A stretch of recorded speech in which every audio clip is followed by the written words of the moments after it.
10 মিনিটে পরীক্ষা করুন আপনার বাড়িতে কেউ জাদু করেছে কিনা। বর্তমানে ব্ল্যাক ম্যাজিক, কুফরি কালাম ঘরে ঘরে ছড়িয়ে পড়েছে। এটা আবার অনেকে বিশ্বাস করে না। এই ব্ল্যাক ম্যাজিক সত্য। নবীজি সাল্লাল্লাহু আলাইহি সাল্লামকেও কিন্তু ব্ল্যাক ম্যাজিক করা হয়েছিল, কুফরি কালাম করা হয়েছিল। তিনি 15 দিন ধরে অসুস্থ ছিলেন। এরপরে আল্লাহ পাক রব্বুল আলামিন সূরা ফালাক এবং সূরা নাস নাযিল করেছেন, তিনি আমল করেছেন, সুস্থ হয়েছেন।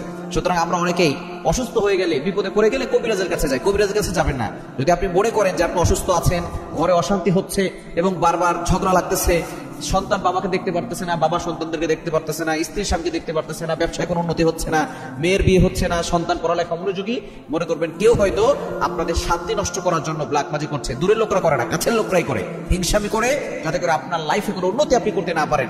এজন্য এই ধরনের কাজগুলো করে থাকে। আপনি আজকে নিজেই ঘরে বসে পরীক্ষা করবেন যে আপনি আপনার ঘরে কেউ ব্ল্যাক ম্যাজিক করেছে কিনা, আপনার ঘরে জাদু আছে কিনা। আপনাকে বাইরে যেতে হবে না। কোরআনের ভিতরে আল্লাহ তাআলা সবকিছু দিয়েছেন। কোরআনের ভিতরে আল্লাহ সবকিছু দিয়েছেন। যদি নবীজি সাল্লাল্লাহু আলাইহি ওয়াসাল্লাম সূরা ফালাক আর সূরা নাস পড়ে সুস্থ হতে পারেন, আপনিও এই কোরআন দিয়ে সুস্থ হতে পারবেন ইনশাআল্লাহ।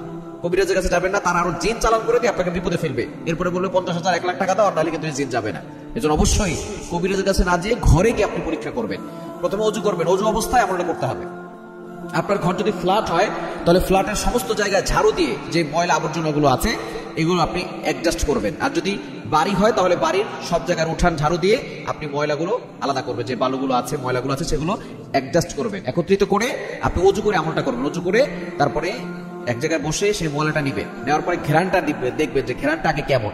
এরপর আপনি সূরা ফালাক 7 বার পড়বেন, সূরা নাস 7 বার পড়বেন, আর হচ্ছে সূরা বাকারার 102 নম্বর আয়াত 21 বার পড়বেন। অর্থাৎ সূরা ফালাক 7 বার, সূরা নাস 7 বার, সূরা বাকারার 102 নম্বর আয়াত 21 বার পড়ে এরপরে আপনি ওই মাটিতে ফু দিবেন, অথবা যে বালু আছে, ময়লা আছে, সেগুলোতে ফু দিবেন। ফু দেওয়ার পরে যদি আপনি দেখেন সেখান থেকে দুর্গন্ধ আসতেছে, পচা মাছের গন্ধ অথবা পচা কোনো কিছুর গন্ধ অথবা কোনো পায়খানার দুর্গন্ধ আসে, এরকম যদি দুর্গন্ধ আপনি নেন, যদি বুঝেন যে এরকম দুর্গন্ধ আসতেছে, মনে করবেন যে আপনার ঘরে, আপনার বাড়িতে কেউ ব্ল্যাক ম্যাজিক করেছে, কুফরি কালাম করেছে। যদি আপনি প্রথমবার আমল করে না বুঝেন, আমলটি আবারও করবেন। প্রথমে 7 বার সূরা ফালাক করবেন, 7 বার সূরা নাস পড়বেন, এরপরে আপনি সূরা বাকারার 102 নম্বর আয়াত 21 বার পড়বেন। ওয়াত্তাবাউ মা তাতলু শায়াতিন আলা মুলকি সুলাইমান। 1 নম্বর পারার 15 নম্বর পৃষ্ঠার 1 2 3 আয়াতটা একটু লম্বা আছে। সূরা বাকারার 102 নম্বর আয়াত, এটা আপনি 21 বার পড়বেন। এবং যাদের পড়া শুদ্ধ তারাই পড়বেন। যাদের পড়া শুদ্ধ না, তাদের আমলে কিন্তু কাজ হবে না। অবশ্যই পড়া শুদ্ধ করতে হবে এবং ওযু অবস্থা আমলটা করতে হবে। এটা পড়ে আপনি ওই দুর্গন্ধ ময়লাতে ফু দিবেন।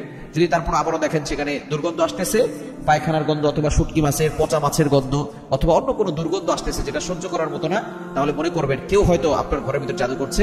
আপনি সাথে সাথে আপনার ঘর বন্ধ করবেন এবং 5 ওয়াক্ত নামাজ পড়বেন, শরীর বন্ধ রাখবেন, ঘরের ভিতরে কোরআন তেলাওয়াত চালু রাখবেন। ইনশাআল্লাহ ওই ঘরে আল্লাহ পাক রব্বুল আলামিন সকল ধরনের বিপদ থেকে আল্লাহ হেফাজত করবেন।